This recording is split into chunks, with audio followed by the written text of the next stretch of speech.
A história começa em uma casa tradicional japonesa, cercada por águas cristalinas e uma vegetação exuberante. Dentro da casa, um menino chamado Minato segue seu avô, segurando uma panela nas mãos. Depois de entrar em um determinado cômodo, o avô do menino o ajuda a colocar a panela em cima de uma prateleira alta. Em seguida, o senhor dá a Minato alguns lanches para colocar na prateleira também. Enquanto o menino coloca os pacotinhos na prateleira, uma menina em um cômodo próximo se vira, como se tivesse sentido o cheiro. Logo, ela corre para dentro do cômodo, chamando a atenção de Minato. Enquanto ele está distraído, a menina pega os lanches da prateleira às escondidas, antes de fugir dele. Minato rapidamente se vira e a pega em flagrante, mas a menina lhe lança um sorriso adorável antes de desaparecer no ar. Pensando que ela era um fantasma, Minato fica apavorado, mas seu avô o tranquiliza, dizendo que a menina que ele viu é bem real. O avô de Minato explica que ele consegue ver coisas que a maioria das pessoas normalmente não vê, por isso conseguiu ver a menina, que é um espírito pacífico que mora na casa deles há muito tempo. Vários anos depois, já crescido, Minato se muda da casa do avô para uma casa abandonada que pertenceu a um parente distante. Enquanto Minato caminha em direção à sua nova casa, um jovem chamado Harima fica surpreso ao ver alguém novo se mudando para o bairro. Enquanto isso, Minato chega à sua nova casa, chocado com seu tamanho incrível. Uma aura sombria emana das profundezas da casa, o que o deixa inquieto. No entanto, Minato sacode essa sensação e tenta abrir o portão com sua chave. Assim que a chave entra em contato com a fechadura, um poder misterioso surge e afasta a névoa sombria. Surpreso, Minato examina o bilhete e a chave em sua mão, e percebe que as anotações que escreveu desapareceram do papel de alguma forma. Então, um vento forte surge do nada e leva o bilhete para longe de suas mãos. Depois de voar pelo ar, o bilhete pousa em cima de um santuário isolado, antes que o resto da escrita desapareça completamente de sua superfície. Nas profundezas do santuário, um par de olhos intimidadores se abre para o mundo. De volta à casa, Minato deixa toda a sua bagagem no chão e faz anotações de todas as tarefas de limpeza que precisa realizar. Enquanto fala com sua mãe ao telefone, ele se pergunta por que ninguém comprou a casa grande, apesar de sua localização e tamanho. Sua mãe explica que vários compradores interessados visitaram a casa, mas depois de chegarem lá, todos foram embora sem dar nenhuma explicação. Minato acena com a cabeça, mas esquece esse detalhe confuso enquanto termina de limpar todo o lugar. Então ele começa a caminhar em direção ao jardim, mas percebe algumas flores caídas no chão. Minato fica confuso, pois não se lembra de ter trazido flores, mas percebe uma criatura estranha espiando-o dos arbustos do jardim. Algum tempo depois, o jardineiro chega e após algumas horas termina de limpar todo o jardim. Então começa a discutir onde plantar algumas árvores novas no jardim de Minato. Minato acha que não deveria plantar nada novo, já que está apenas hospedado temporariamente na casa de outra pessoa. Então o jardineiro concorda. De repente, uma aura sombria se forma ao redor do ombro do jardineiro, causando-lhe uma dor incrível. Quando Minato percebe o desconforto do homem, uma rajada de vento atravessa a casa, fazendo com que um de seus bilhetes voe em direção ao ombro do jardineiro. Assim que o bilhete entra em contato com o homem, ele deixa de sentir dor. Enquanto o homem comemora sua recuperação repentina, Minato percebe que seu bilhete mais uma vez perdeu todo o que estava escrito. Então ele vê um punhado de ervas espalhadas no chão ali perto, e se pergunta se o jardineiro as trouxe. O jardineiro revela que não trouxe nenhuma planta extra com ele, deixando Minato extremamente confuso. No dia seguinte, Minato acorda e sai para tomar um pouco de ar fresco no jardim, mas então vê um cacho de framboesas à sua frente, bem na porta. Desta vez ele avista uma criatura estranha deixando o local, o que o faz lembrar da menina da casa de seu avô. Minato finalmente percebe que uma criatura especial tem lhe trazido esses presentes, assim como aquela menina. Então ele decide ir ao mercado comprar algumas oferendas. Ao voltar, ele pega alguns doces e bebidas para oferecê-los em sinal de agradecimento. Depois que Minato tira todos os presentes, uma raposa misteriosa chega ao seu jardim, seguindo o rastro dos aromas deliciosos. Então, a raposa revela sua verdadeira forma a Minato e pede desculpas por invadir sua propriedade. Chocado, Minato se pergunta por que o cão branco está falando com ele. A raposa explica que não é um cão, que seu nome é Yamagami e que ele é o deus da montanha local. Yamagami se pergunta por que Minato está tão calmo depois de vê-lo. Minato explica que simplesmente está com pena dele, já que ele foi gentil o suficiente para trazer tantos presentes para ele. Então ele oferece os doces e as bebidas a Yamagami, que se serve sem hesitar. Enquanto Yamagami saboreia os doces, Minato também lhe oferece um pouco de bebida alcoólica. No entanto, Yamagami pede água pura, já que seus poderes estão muito enfraquecidos para suportar o álcool. Minato concorda em lhe dar uma garrafa de água água comprada em loja, que Yamagami aprecia tanto quanto sua água de nascente natural. Em seguida, Yamagami agradece a Minato por tê-lo salvado, revelando que seus poderes dissiparam alguns espíritos malignos que estavam drenando sua energia. Minato fica confuso, pois não se lembra de ter lutado contra nenhum espírito, mas Yamagami explica que a escrita em suas anotações contém um poder especial capaz de dissipar espíritos malignos. Finalmente, Minato percebe por que sua escrita sempre desaparecia após todos aqueles eventos sobrenaturais. De repente, o jardineiro volta à sua casa para pegar algumas ferramentas que havia esquecido no jardim. Minato fica constrangido com a presença do estranho Yamagami sentado ali, mas Yamagami explica que pessoas normais não conseguem ver espíritos como ele. Como era de se esperar, o jardineiro vai embora sem notar nada de estranho. Então Minato volta a derramar mais água para a raposa. Desta vez ele dá a Yamagami uma garrafa de água com gás, o que lhe causa uma grande surpresa. Ainda assim, Yamagami acaba gostando das bolhas efervescentes na boca. Enquanto ele continua a beber, Minato se pergunta por que suas palavras têm o poder de afastar espíritos malignos. Nem mesmo Yamagami sabe a causa exata, então ele pergunta a Minato se as pessoas sempre elogiaram suas habilidades em caligrafia. Minato acena com a cabeça, explicando que sua família costumava administrar uma pousada. Naquela época, um cliente notou a caligrafia de Minato na placa de identificação da pousada e disse para ele nunca tirá-la, sugerindo até que fizesse uma para sua própria casa. Depois disso, o cliente pagou ao menino para criar uma placa semelhante só para ele. Desde então, Minato começou a fazer placas de identificação como hobby. Ele mostra orgulhosamente algumas de suas peças para Yamagami, que lhe diz para pendurá-las pela casa. Assim que Minato pendura todas as placas de identificação pela mansão, elas se iluminam e criam uma barreira quadrada ao redor da área. Minato fica chocado ao ver que sua caligrafia tem tanto poder, mas Yamagami diz que ele pode se tornar ainda mais forte se treinar. Alguns dias depois, Yamagami volta à casa de Minato para se empanturrar de mais doces. Depois de comê-los, ele exibe seu poder recuperado para Minato. Infelizmente, o brilho de Yamagami é forte demais para ele suportar, então ele o atenua. Enquanto isso, em uma instalação abandonada, dois espíritos malignos se lançam contra Harima, que rapidamente entoa algumas palavras estranhas. No momento em que os espíritos estão prestes a alcançá-lo, Harima termina seu canto, criando uma barreira azul que os bloqueia. Em vez de atacar novamente, os espíritos desistem de Harima e fogem para fora do prédio. Apesar dos perigos de lutar contra tais espíritos malignos, Harima sai correndo, pois há uma chance de que os espíritos possam atacar uma pessoa inocente no mercado próximo. Enquanto persegue os espíritos, Harima percebe Minato caminhando logo na esquina de um beco. Harima não tem tempo de avisá-lo, então o espírito colide de frente com Minato. Para seu espanto, é o espírito que acaba sendo completamente pulverizado. Depois disso, uma esfera cai no chão. Ninguém percebe a esfera, e em vez disso, Minato fica chateado porque sua lista de compras desapareceu mais uma vez. Minato começa a reclamar sobre sua lista para Harima, que se pergunta se ele queria comprar sacos de lixo ou algo assim. Felizmente, Minato estava de fato procurando sacos de lixo, então sua ida ao mercado está salva. Ele agradece a Harima e sai correndo para comprar os sacos de lixo, enquanto a estranha esfera desaparece silenciosamente pelas ruas. Enquanto isso, de volta à mansão de Minato, Yamagami dá uma olhada no jardim abandonado e usa seus poderes para restaurá-lo. Depois disso, Minato sai para conferir o jardim, onde encontra as águas restauradas e a vegetação completamente renovada. Minato agradece a Yamagami pela ajuda, mas então percebe que a pobre raposa encolheu depois de usar tanto poder. Alguns dias depois, Minato volta para casa, esperando ver Yamagami em seu jardim. No entanto, ele fica chocado ao ver que Yamagami aparece em uma forma ainda menor do que antes, acompanhado por outros 3 animais. O pequeno Yamagami explica que essas martas são seus 3 familiares, chamados Seri, Utsugi e Torika. Minato oferece alguns doces aos animais, que começam a devorá-los. Observando-os devorar os doces, Minato diz aos pequenos animais para comerem o quanto quiserem. Depois de algum tempo, eles terminam de comer os doces, e Yamagami volta ao seu tamanho normal após a refeição satisfatória que acabou de fazer. Então ele percebe Harima parado do lado de fora da mansão, então pede a Minato para abrir a porta. Lá fora, Harima estremece ao sentir uma presença incrível dentro da casa de Minato. Quando a porta se abre, ele imediatamente pergunta a Minato se pode entrar para conversar. Lá dentro, Harima explica que é um exorcista profissional ligado a uma agência governamental. Em seguida, ele pergunta a Minato se foi ele quem usou seu incrível poder para aniquilar o espírito maligno do mercado. Minato se lembra do incidente, então Harima explica que ultimamente ultimamente tem lidado com muito mais espíritos malignos do que o normal. Por causa do seu trabalho, ele pede a Minato que faça um talismã para ele usando seu poder. Enquanto Minato fica confuso, Yamagami diz para ele simplesmente escrever outra lista de compras para ele. Minato pergunta a Harima se ele realmente quer uma lista de compras, o que o deixa completamente pasmo. Harima se pergunta se os itens da lista de compras de Minato contêm algum produto ilegal insano, mas quando ele começa a listar itens do dia a dia, como chá e papel higiênico, Harima cospe o chá de indignação. Assim que Minato termina de escrever a lista, Harima percebe que ela contém um poder misterioso. Enquanto isso, Minato se sente cansado por algum motivo, então Yamagami o lembra de que ele acabou de usar muito poder. Finalmente, Harima desembolsa um enorme maço de dinheiro para pagar pela preciosa lista de compras de Minato. A princípio, Minato recusa o dinheiro, lembrando a Harima que ele apenas escreveu algumas palavras simples. No entanto, Harima se recusa a pagar menos do que o valor dele, então Minato aceita o pagamento com relutância. Ainda assim, ele oferece um último presente a ele como agradecimento pelo generoso pagamento. Minato desenha um símbolo pentagonal na mão de Harima, explicando que é algo relacionado ao trabalho de um exorcista. Nesse momento, Harima recebe uma ligação urgente para lidar com um caso, então sai correndo da casa. Ao chegar ao local, ele encontra seus colegas encurralados por um enorme espírito maligno que nunca viram antes. Harima avança diretamente contra o espírito, mas este se vira e está prestes a devorá-lo. No entanto, para seu espanto, o pentágono em sua mão aniquila completamente o espírito, revelando a verdadeira magnitude do poder de Minato. Alguns dias depois, à medida que as visitas de Yamagami se tornam uma parte normal da vida de Minato, o pobre rapaz calcula suas despesas com todos os presentes. Depois de fazer as contas, Minato percebe que um adolescente desempregado como ele não consegue bancar outros vagabundos desempregados que, sem a menor vergonha, estão se empanturrando com iguarias de nível mundial naquele jardim. Mesmo quando Minato tentou alimentá-los com coisas mais baratas, os pequenos familiares snobs de Yamagami ficavam claramente irritados. Então ele não teve outra escolha a não ser oferecer produtos premium. Ainda assim, isso significava que Minato logo ficaria sem dinheiro para pagar suas contas. Enquanto se preocupa com seu futuro, Yamagami nota uma pequena pedra surgindo silenciosamente no jardim de Minato. Mais tarde, Minato sai para as ruas em busca de um emprego temido. Ele tenta se candidatar a um trabalho de meio período, mas então se lembra de que isso não seria suficiente para alimentar os buracos sem fundo dos familiares Martas. Em seguida, ele nota um sorteio por perto, então decide tentar a sorte. De alguma forma, Minato ganha o prêmio principal de 100 mil ienes, o que lhe garante dinheiro para pelo menos 3 dias. Feliz por poder adiar a busca por um emprego, ele decide comprar algumas bebidas para comemorar com Yamagami. No entanto, quando Minato entra na loja, ele inesperadamente se torna o cliente número 333. Por algum motivo, os donos da loja celebram esse número estranho. Então, como recompensa, presenteiam Minato com um conjunto das melhores bebidas deles. Minato se pergunta se sua sequência de sorte consecutiva é apenas um acaso, mas quando ele basicamente acaba ganhando todos os jackpots do mundo em seguida, ele se convence de que algo estranho aconteceu com sua sorte. Depois disso, ele volta para casa como um milionário e pergunta a Yamagami se ele usou seus poderes para manipular a loteria. Yamagami balança a cabeça e aponta para uma tartaruga estranha no lago de Minato como a culpada. Ele explica que essa tartaruga rochosa se chama Reiki e é uma das 4 bestas sagradas que supostamente concedem boa sorte. Aparentemente, Minato ajudou Reiki em algum momento, então a pequena tartaruga decidiu retribuir o favor, embora Minato não se lembre de ter salvado nenhuma tartaruga em perigo. Yamagami revela que ele ajudou Reiki indiretamente a escapar de um espírito maligno quando o destruiu perto do mercado. Apesar dessa explicação, Minato continua cético em relação aos poderes da tartaruga. De repente, ele recebe uma ligação de sua mãe, que o informa que ele ganhou uma loteria de 1 milhão de ienes, na qual havia participado no passado. Finalmente, Minato aceita Reiki como algo legítimo e agradece por sua ajuda. Yamagami observa que Reiki quer viver no lago, então Minato se pergunta se deve permitir que ele fique ou não. Yamagami então o lembra de que ele é literalmente o dono, então a decisão é dele. Como a pequena tartaruga poderia ajudá-lo a viver o resto da vida sem precisar trabalhar, Minato a aceita facilmente em seu jardim. Em seguida, ele oferece a Reiki algumas bebidas como agradecimento pela ajuda anterior. Ao ouvir sobre bebida grátis, a lenta tartaruga se teletransporta instantaneamente bem na frente de uma tigela para receber sua recompensa. Minato sorri e diz para Reiki beber o quanto quiser, mas então uma esfera brilhante aparece diante dele. Quando a esfera pousa no chão, ela perde o brilho, revelando um monte de semente dentro. Minato se pergunta de onde vieram as sementes. Então Yamagami explica que são um presente de Reiki. Em seguida, enquanto Minato se prepara para plantar as sementes, Yamagami o alerta que elas vão crescer e se transformar em uma planta muito grande. Para evitar que seu jardim seja destruído, Minato pede a Yamagami um local adequado antes de plantar as sementes ali. Enquanto as planta, Minato se pergunta em que tipo de planta elas vão se transformar, mas Yamagami mantém isso em segredo. Alguns dias depois, Minato sai para o jardim carregando alguns biscoitos para Yamagami e seus familiares. De repente, dois pequenos espíritos espiam do telhado, assustando profundamente o pobre rapaz. Então Yamagami os cumprimenta pelos nomes Fujin e Raijin, fazendo Minato perceber que eles são os famosos espíritos do vento e do trovão da mitologia japonesa. Embora os dois espíritos sejam descritos como bastante assustadores nas histórias, na vida real eles parecem bem fofos. Depois de descobrir a verdadeira identidade dos espíritos, Minato lhes oferece alguns biscoitos, que eles aceitam felizes. Em seguida, os dois começam a zombar de Yamagami por quase ter morrido, mas a velha raposa afirma com orgulho que nunca morreria tão facilmente. Enquanto isso, os familiares de Yamagami ficam irritados porque os espíritos roubaram seus biscoitos, antes de ficarem curiosos sobre a visita deles. Os deuses gêmeos explicam que estavam simplesmente curiosos sobre o famoso jardim de Minato, então vieram dar uma olhada. Em seguida, eles notam Reiki bebendo em sua tigela, então Minato se oferece para deixá-los beber também. Depois que os dois terminam de beber, Fujin concede a Minato o poder do vento como presente. Chocado, Minato se pergunta como usar esse poder, então Yamagami lhe diz para imaginar a si mesmo utilizando o vento. Com essas instruções, Minato estende as mãos e se concentra intensamente. Logo, uma brisa suave começa a soprar na mesma direção. Embora Minato fique satisfeito em usar o poder como se fosse um aspirador de pó, Yamagami explica que ele pode treinar para torná-lo ainda mais forte. Em outro lugar, em uma instalação sombria, Harima luta contra mais espíritos malignos. Ao destruir mais um, ele percebe que o pentagrama de Minato está desaparecendo lentamente. Enquanto Harima sente pena por seu pentagrama superpoderoso estar prestes a desaparecer, dois de seus companheiros gritam em pânico nas proximidades. Ele se vira e encontra um homem chamado Ichiju, encurralado por um enorme espírito maligno. Embora a parceira de Ichiju, Horikawa, esteja ali por perto, ela se sente incapaz de fazer qualquer coisa contra o espírito perigoso. Ichiju grita para que ela o ajude, mas já é tarde demais quando o espírito avança para atacar. De repente, Harima chega no último instante e destrói o espírito com uma lista de compras. Enquanto Harima verifica se Horikawa está bem, Ichiju fica irritado ao notar a lista de compras nas mãos de Harima. Depois disso, ele confronta Horikawa e pergunta se ela sabe a origem das listas de compras superpoderosas de Harima. Horikawa admite que não sabe, então Ichiju fica irritado com ela. Confusa, ela se pergunta por que ele está tão bravo. Em seguida, ela pergunta por que ele odeia tanto Harima, o que o deixa ainda mais furioso. Ainda assim, Horikawa consegue se soltar e vai embora, deixando Ichiju sozinho com seu ego ferido. Alguns dias depois, Minato sai para o seu jardim, percebendo que a chuva lá fora já havia parado. Yamagami explica que o jardim não é afetado, porque a energia de todas as criaturas mágicas que vivem ali criou uma barreira ao redor dele. Então Minato percebe que as sementes que ele plantou já começaram a brotar, formando uma pequena muda. Yamagami diz a Minato que essa planta será chamada de Kusunoki, com base em seu próprio nome, como a árvore sagrada da casa. Minato concorda e rega a muda antes de tirar mais alguns petiscos para Yamagami. Enquanto a raposa branca come, Minato tira alguns equipamentos de trilha da sua bagagem. Yamagami se pergunta para onde ele vai, então Minato explica que quer fazer uma trilha em sua montanha. Surpreso, Yamagami o alerta de que sua montanha não é um lugar fácil para trilhas, mas Minato se sente confiante com seu equipamento. Por fim, Yamagami permite que ele faça a trilha, desde que não suba além do seu santuário. Depois de concluir seus preparativos, Minato começa a trilha no Monte Hojo, junto com os três familiares de Yamagami. Durante o caminho, Minato começa a ter dificuldades com o terreno difícil, mas os três espíritos o incentivam. Após uma longa e cansativa caminhada, Minato finalmente chega a uma clareira, onde avista o antigo santuário quebrado de Yamagami. As três Martas garantem a Minato que ele não precisa limpar nada. No entanto, Minato ainda quer consertá-lo para demonstrar respeito ao seu amigo. Vendo sua sinceridade, os espíritos o ajudam a transportar os materiais e a consertar o santuário destruído. Depois de algum tempo, eles terminam a limpeza e se sentam para comer. De repente, todos ouvem rugidos inquietantes vindos da floresta próxima. Sem explicações, os espíritos se levantam para investigar. Então Minato corre atrás deles. Ao alcançá-los, ele percebe que uma grande névoa negra se acumulou ao redor de uma cachoeira próxima. Da névoa negra, um espírito maligno surge e ataca uma das Martas, que se esconde nos braços de Minato. Então, uma delas observa que o espírito maligno absorveu outra criatura e pergunta a Minato se ele consegue vê-lo. Minato explica que só consegue ver espíritos bons. Mas esse espírito maligno em particular é tão poderoso que até ele consegue vê-lo vagamente. Como os furões estão com medo demais para se aproximar do espírito, Minato decide enfrentá-lo com um de seus bilhetes. Quando tenta vaporizá-lo com o bilhete, o espírito desvia do ataque e contra-ataca. Minato percebe que não pode derrotar o espírito sem colocar seu próprio corpo em risco. Mas então tem outra ideia. Ele tira vários bilhetes da sua bolsa, os joga para o alto e usa sua magia de vento para lançá-los contra o espírito como se fosse uma metralhadora. Dessa vez, um dos bilhetes atinge o espírito maligno, que é instantaneamente apagado da existência. Depois que o espírito desaparece, uma esfera estranha cai de dentro do seu corpo e revela uma criatura misteriosa em seu interior. Enquanto Minato tenta verificar se a criatura está bem, ela imediatamente fica em alerta e foge. Embora Minato fique um pouco decepcionado, ele se sente feliz por saber que a criatura está bem. Pouco tempo depois, ele volta para casa. Yamagami agradece por ele ter limpado seu santuário. Então Minato pergunta sobre a criatura que viu, mas Yamagami mantém isso em segredo mais uma vez. Minato deixa isso pra lá, mas então percebe que a árvore Kusunoki parou de crescer. As Martas explicam que, como a árvore é uma planta sagrada, seu padrão de crescimento é diferente do de árvores comuns. Enquanto discutem sobre a árvore, Reiki alerta Minato sobre a porta, então ele vai verificar. Do lado de fora, ele encontra um pequeno dragão azul flutuando no ar. O dragão se curva para cumprimentar Minato, e ele retribui o gesto. Minato então convida o dragão para entrar e pergunta a Yamagami sobre ele. Yamagami explica que o dragão se chama Oryu, e que é outra das 4 bestas da sorte. Oryu percebe a árvore Kusunoki, sai e invoca um poder estranho. Logo, nuvens negras começam a se formar sobre o jardim, apesar da barreira mágica ao redor. No entanto, quando as nuvens começam a chover, elas fazem a árvore Kusunoki crescer até um tamanho gigantesco em apenas alguns segundos. Assim que a árvore termina de crescer, Oryu interrompe a chuva e pede permissão a Minato para viver em seu lago. Minato concorda em deixá-lo ficar, mas apenas se Reiki permitir. Como Reiki não se importa, Oryu passa a viver com eles. Yamagami explica que Oryu gosta muito de Minato, já que Harima usou seu pentagrama para libertá-lo de um espírito maligno. Mesmo que tecnicamente tenha sido obra de Harima, Oryu percebeu a origem daquele poder mágico e foi até a casa de Minato para agradecê-lo. De repente, o próprio Harima aparece na porta, esperando conseguir mais um lote de escritos repelentes de espíritos. Minato pega um novo conjunto de bilhetes para ele e, em troca, Harima lhe dá uma sobremesa deliciosa como agradecimento. Ao notar a comida apetitosa, a boca de Yamagami começa a salivar, mas Minato permanece focado em Harima. Ele pergunta ao exorcista se o pentagrama foi útil, e Harima o elogia por seu poder excepcional. Em seguida, ele pede para que Minato desenhe outro símbolo em sua mão, mas desta vez quer um formato diferente. Minato se pergunta se Harima simplesmente não gosta de pentagramas, mas ele explica que o pentagrama é o brasão de outra família. Minato concorda e desenha um novo símbolo na mão de Harima, que observa enquanto trabalha. Um dos colegas de confiança de Harima comenta que os bilhetes de Minato não são muito úteis, já que são difíceis de arremessar. Harima explica que já resolveu esse problema pedindo para Minato fazer cartões de visita mais rígidos para ele. Ao ouvir isso, o colega faz uma piada dizendo que Harima está pronto para virar um super-herói com seus cartões arremessáveis. Em seguida, ele fica sério e o alerta para manter a identidade de Minato em segredo, já que qualquer pessoa mal intencionada poderia explorá-lo por seus poderes de repelir espíritos. Ele comenta que Ichijo já descobriu sobre Minato, mas espera que ele não faça nada para machucá-lo. Enquanto isso, no mercado, Minato esbarra em Ichijo, que o encara com desprezo e vai embora. Confuso, Minato continua andando, mas não percebe o pequeno talismã que Ichijou discretamente colocou em suas costas. Alguns dias depois, enquanto Minato anota outra lista de compras digna de acabar com o mundo, Yamagami percebe o talismã maligno de Ichijou flutuando por ali. Seus olhos se estreitam ao se lembrar do aviso de Harima sobre um colega que estava monitorando os movimentos de Minato. Yamagami fica furioso ao pensar que um Zé Ninguém qualquer quer machucar seu amigo. Então ele apaga o talismã para proteger Minato. Algum tempo depois, o próprio Ichijou finalmente rastreia a casa de Minato, após todos os fracassos com seus talismãs amaldiçoados. Quando chega à casa com Horikawa, ela pergunta o que ele pretende fazer depois de encontrar Minato. Ichijou responde que ou vai comprar os talismãs dele em grande quantidade, ou obrigá-lo a criar artefatos sob medida só para ele. Então, Horikawa sente um som estranho de campainha vindo de todas as energias mágicas ao redor da casa de Minato, mas não consegue entender o que é. Ichijou se aproxima e toca a campainha, mas como a porta não abre, ele a chuta de frustração. De repente, um poder estranho percorre seu corpo e o faz escorregar e cair. Depois de se levantar, Ichijou se vê em uma paisagem de pesadelo, centrada em torno de um santuário sombrio. Confuso, ele chama por Horikawa, mas ninguém responde. Assustado, o homem olha ao seu redor e, tomado por um pavor gelado, tenta fugir daquele cenário infernal. No entanto, uma das árvores faz brotar raízes em seu caminho, o que o faz tropeçar e cair de cara numa pedra dura. Depois de sentir a dor da morte, Ichijou milagrosamente desperta de volta no santuário. Ele confere o relógio e percebe que o tempo não passou nem um único segundo, o que o deixa ainda mais apavorado. Então, Ichijou nota uma longa fileira de talismãs vibrando com energia, e o poder deles parece tudo, menos amigável. Enquanto isso, Minato termina tranquilamente sua lista de compras em casa. Perto dali, Yamagami folheia uma revista local, na qual descobre que o seu fabricante favorito de pãezinhos de feijão começou a usar pasta de feijão com pedaços em vez da lisa. Essa mudança de textura é absurda demais para Yamagami suportar, e Minato percebe o quanto ele está irritado. Ele então se dá conta de que o fabricante se chama Echigo, um padeiro que ele visita com frequência. Para acalmar a raiva de Yamagami, Minato decide fazer uma visita a Echigo para convencê-lo a preparar mais pãezinhos com pasta lisa. No caminho até lá, Yamagami acompanha Minato na ida, e por isso ele fica preocupado que as pessoas ao redor percebam. Yamagami tranquiliza Minato, dizendo que a maioria das pessoas não consegue vê-lo, mas ainda assim as pessoas ao redor notam seu cheiro agradável e sua presença. Antes de pegarem os pãezinhos de Yamagami, eles passam numa pet shop para comprar algumas coisas. Yamagami escolhe uma tigela bonita para cachorro para si mesmo, mas Minato se sente mal por alimentar seu melhor amigo como se ele fosse um cachorrinho de rua. Em vez disso, ele compra um recipiente mais adequado para Yamagami, antes de escolher uma almofada macia para dormir. Yamagami insiste que não precisa de nenhuma cama, mas quando sente de verdade a maciez da almofada, se apaixona por ela na mesma hora. Minato observa que a almofada de cachorro é pequena demais para ele, então faz um pedido personalizado de uma maior. Depois disso, os dois visitam a loja de Echigo. Echigo reconhece Minato como um vizinho e se pergunta se ele já visitou a montanha de Yamagami. Minato faz que sim com a cabeça, então Echigo lhe pergunta em segredo se ele conheceu o cachorro sagrado da montanha. Atrás de Minato, Yamagami, ofendido, faz questão de dizer que ele é um lobo. Minato aproveita a chance para evitar mentir e diz a Echigo que não encontrou nenhum cachorro mágico ultimamente. Ele pergunta ao padeiro do que ele está falando, então Echigo explica que já encontrou o cachorro sagrado da montanha. Na infância, ele tinha se perdido na imensa montanha enquanto brincava do lado de fora. Enquanto o pequeno Echigo tentava achar o caminho de volta, acabou se deparando com um santuário estranho. De repente, um cachorro esquisito apareceu diante dele e o assustou, fazendo-o sair correndo. Não importava para onde o garotinho fugisse, o cachorro surgia do nada para assustá-lo em outra direção. Só depois que Echigo se viu no sopé da montanha é que percebeu que o cachorro tinha o ajudado a encontrar o caminho de volta. No presente, Echigo acha que viu um cão demoníaco guia, o que deixa Yamagami ainda mais irritado. Mesmo assim, o padeiro explica que desde então passou a respeitar Yamagami e o elogia como um cachorro sagrado. Minato fica surpreso com a história e finge que também gostaria de conhecer o cachorro. Depois disso, ele sai da loja com Yamagami, se perguntando como Echigo recuperou a saúde por completo. Yamagami explica que, embora não consiga atrasar a morte de uma pessoa, pelo menos pode ajudá-la a manter a saúde com sua energia. Como Echigo faz seus pãezinhos favoritos, ele precisa que o velho continue trabalhando pelo maior tempo possível. Enquanto os dois observam, o neto de Echigo volta para casa, e os dois parecem uma família perfeita. Depois disso, Minato volta para casa e pendura um sino de vento vento no teto do jardim. Em seguida vai tomar banho, enquanto Yamagami, meio a contragosto, prova os novos pãezinhos com pasta de feijão em pedaços. Antes de começar a comer, Yamagami se lembra de que um certo visitante desagradável estava do lado de fora da casa deles. Depois de Ichijou ter passado pela mesma paisagem infernal e pesadelesca várias e várias vezes, ele começou a se perguntar se tinha ficado preso ali para apodrecer para sempre. Por fim, o terror sem fim o dominou, e o homem implorou para que quem quer que estivesse controlando aquele lugar o perdoasse por tê-lo irritado. Com seu pedido de desculpas, Yamagami finalmente o libertou do pesadelo, e Ichijou voltou a si no mundo real. Quando despertou, perguntou a Horikawa há quanto tempo ela estava esperando por ele. Horikawa ficou confusa, já que não sentiu o tempo passar enquanto Ichijou estava preso no pesadelo. Ao ouvir isso, Ichijou fica apavorado com a casa de Minato e sai correndo como uma criança assustada. Deixada para trás, Horikawa, sem entender nada, se pergunta se o sino da casa tinha alguma relação com o terror de Ichijou. Enquanto isso, Yamagami continua saboreando tranquilamente seus pãezinhos com pasta de feijão em pedaços. Logo depois, Minato sai do banho, querendo saber se eles tiveram alguma visita. Yamagami responde que não, então Minato muda de assunto e pergunta se ele gostou dos pãezinhos novos. Apesar das reclamações de antes, Yamagami acaba gostando dos novos pãezinhos depois de prová-los. Minato fica feliz por a visita à padaria do Echigo não ter sido em vão e se senta para relaxar. Yamagami percebe que dessa vez ele demorou bastante no banho, mesmo costumando tomar banhos rápidos. Minato explica que estava acostumado a tomar banhos relaxantes em uma fonte termal em casa, então quis sentir aquilo de novo mais uma vez. Ao ouvir isso, Yamagami fica pensativo e decide agir. Logo no dia seguinte, quando Minato sai para o jardim, percebe um cheiro de enxofre queimando. Surpreso, ele vê que Yamagami criou uma fonte termal completa bem no jardim para que ele pudesse aproveitar. Minato aceita o presente com gratidão e entra no banho para relaxar. Então ele percebe que a tartaruga e o dragão não estão por perto. Yamagami explica que as duas pequenas criaturas devem estar descansando no fundo do lago do jardim. Ele também revela que criou a fonte termal com a ajuda deles na noite anterior. Minato concorda, guardando mentalmente que precisa agradecer aos dois. Algum tempo depois, ele sai da água quente para relaxar no chão frio. Enquanto Minato fica completamente sem forças, Yamagami aproveita tranquilamente uma tigela de chá servida em prato de cachorro. Então, de repente, um de seus familiares avisa a todos que eles têm um novo visitante. Em seguida, Oryu se aproxima de Minato, explicando que a visita é alguém que ele e Reiki conhecem. Quando Minato sai para fora, não encontra ninguém na porta. Então percebe uma criatura tímida espiando por baixo da grama. Assim que a criatura é descoberta, ela se esconde de novo por timidez. Um dos furões explica que ela está pedindo permissão para entrar na casa. Então Minato concorda em deixá-la entrar. Depois que a nova amiga entra, ela se apresenta como Kirin e começa a tremer nervosamente enquanto murmura algumas palavras. Minato se pergunta o que ela está dizendo. Então um dos furões serve de tradutor para ele. Ele explica que a Kirin é extremamente grata a Minato por tê-la salvado do espírito maligno. Minato não dá muita importância às próprias ações, mas de repente a Kirin ganha coragem e começa a agradecê-lo com mais palavras do que um dicionário inteiro. Depois de uma hora tagarelando, a Kirin oferece tornar Minato o rei de metade do mundo como agradecimento por sua ajuda. Claro, Minato não quer tanto poder, então a Kirin se pergunta por que um humano seria capaz de resistir à oferta dela. Na visão da Kirin, os humanos são criaturas gananciosas que invadem outras nações só para saquear seus recursos. Então ela acha que Minato gostaria do presente. Enquanto Minato se atrapalha tentando explicar, Fujin e Raijin dizem a Kirin que ele não tem esse tipo de ganância no coração. Depois disso, a Kirin finalmente deixa Minato em paz, e ele agradece aos dois espíritos por terem ajudado. Então Minato percebe que eles parecem maiores do que antes. Eles explicam que estão apenas voltando ao tamanho original, já que o jardim de Minato é um ambiente benéfico para eles. Como forma de agradecer pela ajuda dele, eles tiram um peixe gigante e raro, e o fatiam para fazer um banquete. Os furões se perguntam se Minato também consegue fazer algo tão incrível assim, mas ele ainda não é forte o bastante. Então Raijin o faz testar seu poder do vento em Yamagami, para ver se ele ficou mais forte. Depois que Minato sopra uma brisa suave sobre o pelo macio de Yamagami, o pobre lobo acorda do cochilo com um espirro. Felizmente, Yamagami não se incomoda com os experimentos dele. Raijin percebe que Minato não estava se esforçando o máximo que podia, e entende que ele tinha medo de machucar Yamagami. O espírito do vento explica que, se Minato testar primeiro o limite total dos seus poderes em um alvo seguro, poderá aprender a controlá-los melhor perto de outras pessoas. Enquanto Minato reflete sobre essas palavras, ele recebe uma mensagem da mãe avisando que a placa com o nome da casa quebrou de novo. Yamagami acha que algum espírito sobrenatural pode estar por trás desses incidentes estranhos com a placa. Então Minato se lembra do jovem espírito chamado Warashi, que vive em sua casa. Yamagami explica que o poder de afastar espíritos das placas de Minato provavelmente expirou, então o espírito pacífico da casa as quebra como um lembrete para que sejam substituídas. Ao ouvir isso, Minato se recorda de quantas vezes as placas quebraram na sua infância, então concorda com a explicação de Yamagami. Antes de fazer uma nova placa para sua mãe, Minato se pergunta se consegue melhorá-las de alguma forma. Yamagami acha que ele pode aprimorar seus poderes de repelir espíritos para que da próxima vez envie placas mais fortes e muito mais duradouras. Minato quer saber como pode aumentar seu poder, então Yamagami se levanta para começar o treinamento. Ele abre um portal estranho que leva o surpreso Minato a uma floresta cheia de árvores. Yamagami manda que ele use toda a força da sua magia de vento, mas Minato fica mal por danificar árvores tão bonitas. Yamagami explica que aquelas árvores são todas falsas, então ele pode ficar à vontade para destruí-las sem culpa. Com essa garantia, Minato finalmente se prepara para usar toda a sua força. Enquanto isso, do lado de fora da casa, a Kirin volta com um durião de presente para Minato. Ela deixa a fruta de cheiro horrível no chão, então tanto Reiki quanto Oryu começam a gritar com ela por ter deixado aquele lixo fedido ali. A Kirin fica ofendida por terem rejeitado seu presente precioso, mas mesmo contrariada, vai embora da mansão. De volta à floresta, Yamagami observa Minato estender as mãos e se concentrar. Desta vez ele libera um vento poderoso que faz até as árvores mais fortes balançarem, mas de repente seu corpo cede e ele desmaia por causa do esforço. Depois ele acorda de volta em casa e Yamagami explica que seu corpo não conseguiu suportar o próprio poder total. A partir daí, Minato começa a treinar com Yamagami para fortalecer sua magia de vento e sua resistência. Quando seu poder fica mais forte, ele faz uma nova placa para a mãe com um reforço extra para afastar espíritos. Enquanto Minato se prepara para mandar o presente para casa, Arima enfrenta uma nova ameaça em outro lugar. Em uma floresta densa e encoberta, ele recua horrorizado diante de um santuário cercado por uma miasma escura e pesada. Alguns dias depois, Minato aspira as folhas do lado de fora de sua casa, usando sua magia de vento. Yamagami observa que seu controle da magia de vento melhorou significativamente, mas Minato não acha que seja nada especial comparado a Fujin. No entanto, o próprio Fujin admite que ele está indo muito bem. Ele acha que em breve Minato ficará forte o suficiente para destruir as casas de seus inimigos usando tornados, mas Minato garante a ele que não vai abusar de seus poderes. Então Raijin se pergunta se Minato também gostaria do poder do raio, mas ele recusa. Depois de recusar a oferta, Minato percebe que os subordinados de Yamagami estão ausentes. O velho lobo explica que como seus 3 subordinados foram inúteis quando Minato encontrou o espírito maligno na montanha, ele os mandou embora para treinar. Enquanto isso, embaixo de uma grande árvore, os 3 furões roncam sem parar, exaustos depois de simples exercícios de treinamento. Algum tempo depois, Minato assa algumas batatas doces para todos comerem. E enquanto Yamagami aproveita as batatas junto com Oryu, Minato também serve uma bebida para Reiki. Então ele pergunta a Fujin e Raijin se eles também gostariam de algumas batatas doces. Os 2 espíritos recusam, afirmando com orgulho que conseguem cozinhar suas próprias batatas no piscar de olhos. Para demonstrar, Fujin sopra algumas batatas doces cruas para o ar, enquanto Raijin as queima com seus raios para cozinhá-las. Embora os 2 pareçam orgulhosos de sua criação, Minato observa que eles queimaram completamente as deliciosas batatas. De repente, uma estranha fruta vermelha rola até o pé de Minato. Ele observa a fruta e percebe que o Kirin apareceu mais uma vez com um presente estranho. Minato agradece ao Kirin e pede para ele comer algumas batatas doces, mas a pobre criatura se pergunta se ele vai queimá-la igual as que estão em sua mão. Depois que o Kirin assustado foge, Minato se pergunta do que ele gosta e aprende com Yamagami que ele prefere cerveja. Então alguém toca a campainha e Minato sai e vê Harima exausto. Incapaz de falar, o homem cansado desaba nos braços de Minato. Depois de um pouco de descanso e água, Harima finalmente recupera forças para falar. Ele observa que a pressão dentro da casa de Minato aumentou. Embora a pressão venha de todas as criaturas estranhas e mágicas vivendo lá dentro, Minato age como se não soubesse de nada. Então Harima explica que encontrou um espírito maligno que todos os exorcistas japoneses não conseguem derrotar, mesmo lutando juntos. Ele revela que o espírito vem de uma boneca amaldiçoada, que foi levada a um templo para purificação. No entanto, o sacerdote responsável por purificá-la faleceu, e depois disso o templo se tornou uma zona assombrada. Harima observa que esse espírito maligno pode ser uma entidade poderosa como Yamagami, porque ele nem conseguiu pisar dentro do templo com seus parceiros. Minato se pergunta por que Harima quer que ele derrote o espírito maligno. Então Harima explica que o templo assombrado existe em um espaço especial fora do mundo deles. Harima consegue se imaginar que Minato pode ver seres místicos como Yamagami, então ele tem confiança de que Minato pode entrar no templo assombrado com o poder deles. Ao ouvir que Harima quer usar seus poderes, Yamagami fica furioso e exerce uma pressão enorme sobre Harima. Felizmente, antes que Harima fique traumatizado demais, os três furões pedem para Yamagami se acalmar. Então Minato pergunta a Yamagami se ele está disposto a ajudar Harima. O lobo irritado concorda em ajudar, mas apenas sob uma condição rigorosa. A condição é que Harima consiga para ele um monte de petiscos premium, como bolinhos de arroz e pasta de feijão. Depois que Yamagami recebe sua comida de suborno, Minato pergunta se ele finalmente vai com ele para exorcizar o espírito. No entanto, ele descobre que Yamagami só dará suporte à distância. No lugar dele, seus três subordinados acompanharão Minato para mostrar o treinamento deles e abrir um portal para o outro mundo. No dia seguinte, Minato se prepara para partir junto com os três furões. Depois de se despedirem, todos eles partem para o templo assombrado. Porém, bem antes de Minato ir embora, Yamagami avista uma folha da árvore Kusunoki entrando em sua camisa. Depois disso, Minato e os furões fazem uma longa viagem até a região onde o templo está localizado. Assim que entram na cidade, Minato segue as instruções de Harima até o templo. No entanto, enquanto está a caminho, os furões se distraem com uma doceria. Então todos param para comer uma torta de maçã fresquinha. Enquanto os três almoçam, Minato percebe um corvo próximo grasnando para eles. Um dos furões explica que esse corvo está mostrando o caminho. Então Minato se levanta para segui-lo. Depois de caminhar por um tempo, eles entram em uma região onde a névoa negra está criando uma pressão pesada. Assim que chegam ao templo, Minato é o primeiro a subir sua escadaria. Bem diante do portão do templo, Minato observa que todos os corvos estão evitando o miasma pesado lá dentro. Então ele liga para Harima para avisar que chegou. Harima, que está esperando nos fundos do templo com seus parceiros, confirma que também está presente no local. Quando um de seus amigos tenta entrar, ele informa Minato que eles não conseguem dar nem mais um passo. Harima pede para Minato seguir em frente, mas também o lembra de correr por sua vida se algo der errado. Minato concorda e avança em direção ao portão, mas ele repele sua mão com uma força intensa. Para ajudá-lo a entrar, os três furões combinam seus poderes e forçam o portão a se abrir em um portal mágico. Com a porta aberta, todos eles entram. Logo eles chegam ao prédio principal do templo, onde os furões notam uma enorme quantidade de bonecas guardadas lá dentro. Antes que consigam chegar mais perto, o silvo ameaçador de um espírito maligno ecoa. Todos os furões rangem os dentes para o inimigo, mas ele rompe as paredes do templo e os ataca com tentáculos sombrios. Chocado com o ataque repentino, Minato protege os furões usando uma lista de compras para bloquear os tentáculos. Depois que ele o derrota, um monte de bonecas cai morto no chão. Então mais bonecas saem correndo da casa. Então os furões saltam para enfrentá-las. Depois que eles derrotam essas três bonecas, Utsuki fica convencido demais e não percebe que uma delas ainda está se mexendo. A boneca o pega desprevenido e o prende dentro de seus cabelos. Mas felizmente Seri os corta. Depois do susto de Utsuki, todos soltam um suspiro de alívio. Infelizmente eles não conseguem relaxar, já que a boneca chefe final finalmente aparece saindo do templo. Com uma grande quantidade de escuridão concentrada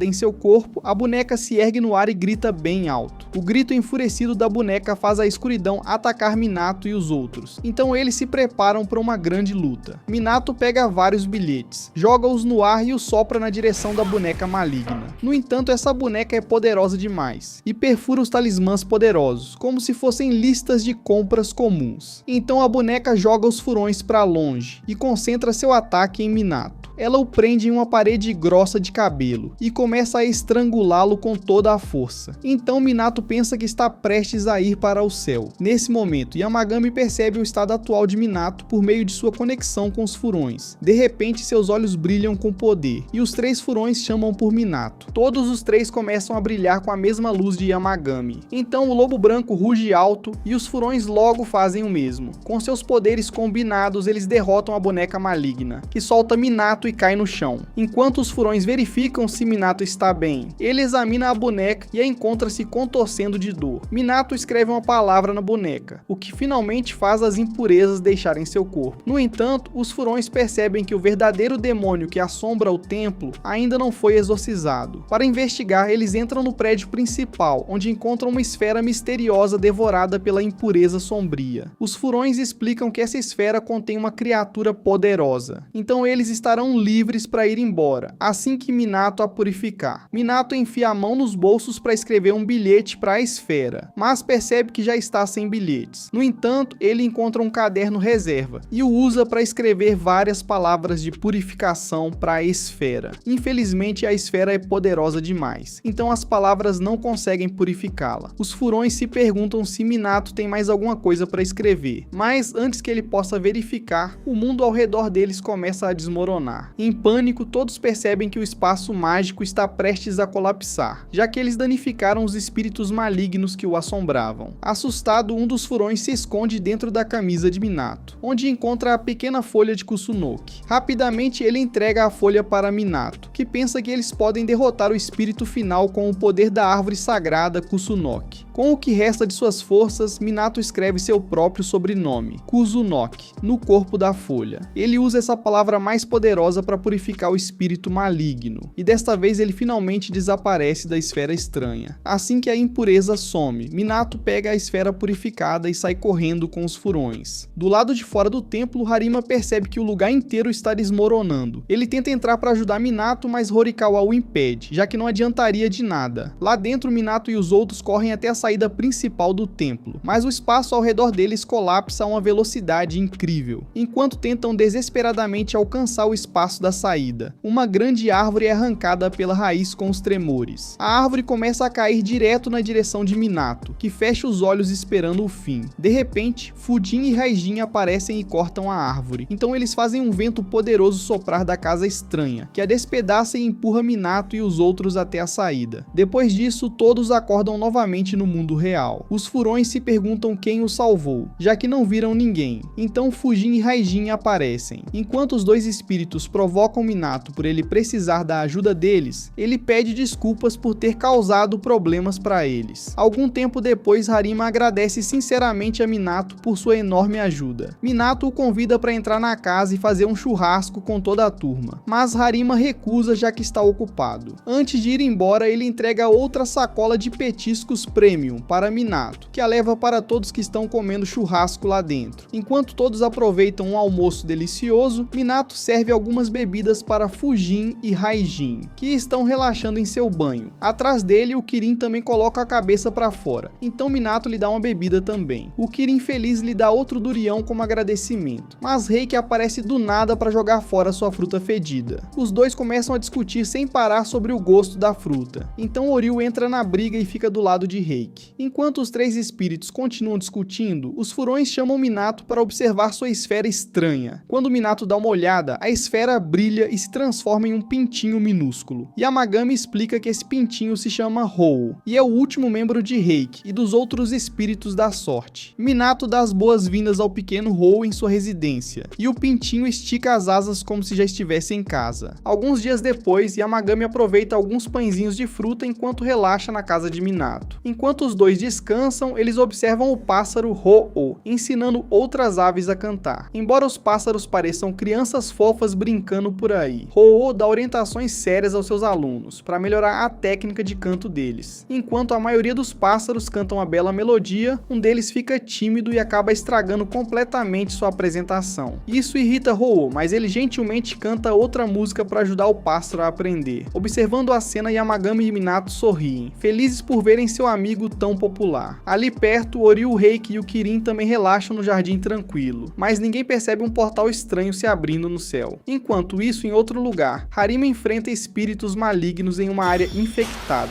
Depois de derrotar um deles, ele pergunta ao seu parceiro, Katsuragi, se eles já limparam a área. Katsuragi aponta que eles não estão nem perto de terminar, já que o número de espíritos malignos aumentou por causa de um festival especial. Harima se sente exausto por ter usado toda a sua mana, então Katsuragi o protege com seus espíritos de tubarão e pinguim, que devoram mais alguns espíritos malignos. Embora Katsuragi Tsurade relaxe depois de derrotar os espíritos, Harima recebe uma notificação sobre outro ataque de espírito maligno e corre para investigar. De volta à cidade, Minato sai de uma loja depois de comprar doces para todos. Ao vê-lo aparecer, as pessoas na rua começam a falar sobre ele como se fosse algum tipo de encantador de pássaros. Minato fica confuso, mas então vários pássaros diferentes começam a se aglomerar na área para conhecer sua super estrela, Ho-Oh. Minato ignora os cochichos deles e continua andando até encontrar seu jardineiro, que acabou de terminar de criar sua 25ª estátua. Minato admira o trabalho do homem, que lhe diz que tem tido mais energia para trabalhar desde que começou a visitar sua casa. Então ele fica surpreso com todos aqueles pássaros por toda a parte. Então Minato foge antes que ele possa desconfiar de alguma coisa. De volta a casa, os familiares de Yamagami o informam sobre todos os portais estranhos aparecendo por toda a parte. Ele diz para eles não entrarem em pânico, sabendo que seus subordinados não conseguem lidar com eles sozinhos.